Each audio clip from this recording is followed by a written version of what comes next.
Ngayon, nasa na ba tayo? Eto. Mismo kay Senator Tito Soto ho, mga bossing, nagagalit, nagsasalita na. Huwag kayong bastos. No? Huwag daw pong bastos. Sino sinasabihan? Yung China. Respect begets respect. Kaya kung gusto ng China na respetuhin ito, dapat matuto rin daw itong rumespeto. Yan ang buwelta ng mga senador matapos tawagin ng Chinese Embassy na political stunt ang Senate resolution na kumokondena sa mga naging pahayag nito laban sa mga Pilipinong opisyal. Bakit umaabot ang China sa pakikialam mo sa Senado natin, ano? Umaabot ang China sa pakikialam po sa gobyerno ng Pilipinas. Ano? Kasi nakakakita ho sila na meron silang mga kakampi o merong kumakampi o may mga nagtatanggol po sa kanila sa loob ng Senado, pati sa Kongreso. Kaya gano'n na lang po ang lakas ng loob nila para manghimasok ho, mga bossing. Diba? Pero sa totoo lang ho, kung talagang titignan mo at aalamin mo at i-research mo yung mga pinagsasabi ng China, bastos din ho sila, mga kababayan. Pati na lang po yung panghihimasok po nila doon sa ating mga depensa, doon po sa mga Typhoon missile, sa mga BrahMos missile, na depensa po ng Pilipinas. Kabastusan din po yung panghihimasok nila. Biruin mo ha. Gustong sabihin na gusto patanggal. Ano yun? Tapos makikita mo kakampihan ng mga tsinador. Hirit pa ng Chinese Embassy bakit pinagtatanggol ng mga senador si Philippine Coast Guard spokesperson Jay Tariela. Ba, natural. Gago ba kayo? No? Gago ba kayo? Oh, natural. Ang pangunahing laban ni Jay Tariela para sa mamamayang Pilipino Para sa Republika ng Pilipinas Bakit hindi kakampihan ng mga senador yan? Dapat nga ho, lahat. No?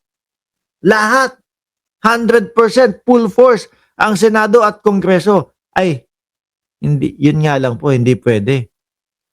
Kasi mga kababayan, may mga tsinador at merong mag-amang Marcoleta ho, mga bossing. Matapos itong gumamit ng caricature ni Chinese President Xi Jinping. Lumalabas daw na di ba ginaganon nyo din ang Pangulo ng Pilipinas? Binababoy nyo din ang Pangulo ng Pilipinas na may basbas ng gobyerno ninyo? Walang masyadong alam ang ating mga senador tungkol sa diplomasya at panay pansariling political interest lang. Nakita nyo? Yung naratibo ng China? Yung tipo bang, kami lagi kaming madiplomatikong magsalita. Kami lagi kaming maayos magsalita. Kami laging mapayapa yung aming mga pagsasalita. Bakit ganun yung mga senador? Ganun. Kinakampihan pa si Jay Tariela na binababoy si Xi Jinping. Ganun din sila. At mas malalaho sila, mga kababayan. Pero buwelta ni Senate President Tito Soto, China ang walang respeto at walang diplomasya. Naku putek, magagalit niya sila Marcoleta. No? Malamang ho yan ipagtatanggol nila Marcoleta, mga bossing, ang China, laban po dito sa sinabi ni Senator Tito Soto. At tila gustong patahimikin ng Senado na tinawag pang ang hipokrito at ignorante. Sabi ng sponsor ng Senate resolution na si Senador Kiko Pangilinan, pinatutunayan lang ng China kung gaano ito kabuli at walang respeto sa international law, bagay na hinding-hindi raw papayagan ng Senado. Dagdag pa ni Senate Deputy Majority Leader Risa Ontiveros, talagang hindi bubuti ang sitwasyon hanggat patuloy ang panghaharas ng China sa mga Pilipino sa West Philippine Sea. Tapos makikita pa ng China na may mga senador na mga Pilipino na nagtatanggol sa kanila. Sabi ni Remy Nofiel, kasi nga po mga tuta sila ng China. Sabi ni Sunny Reyes, yan ang gusto ng Chekwa, mag-away-away para Pinoy sa Pinoy ang mag-away. Correct? Pero ani Pangilinan, sa ngayon ang bola nasa Department of Foreign Affairs at palasyo na raw. We urge them to act in defense of our institutions. Yan ang panawagan natin sa DFA.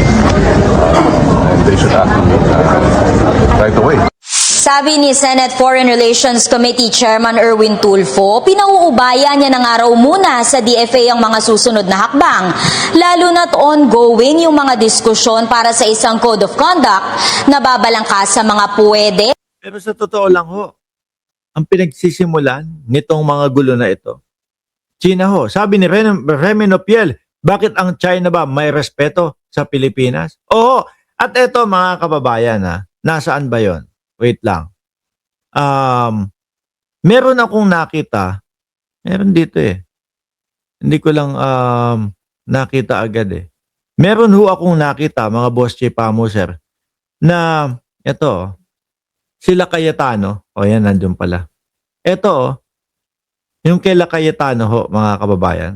Ito, kapag kaho sila, o kapag ka si Digong, ang bumabasto sa presidente ng ibang bansa, okay ho sa kanila.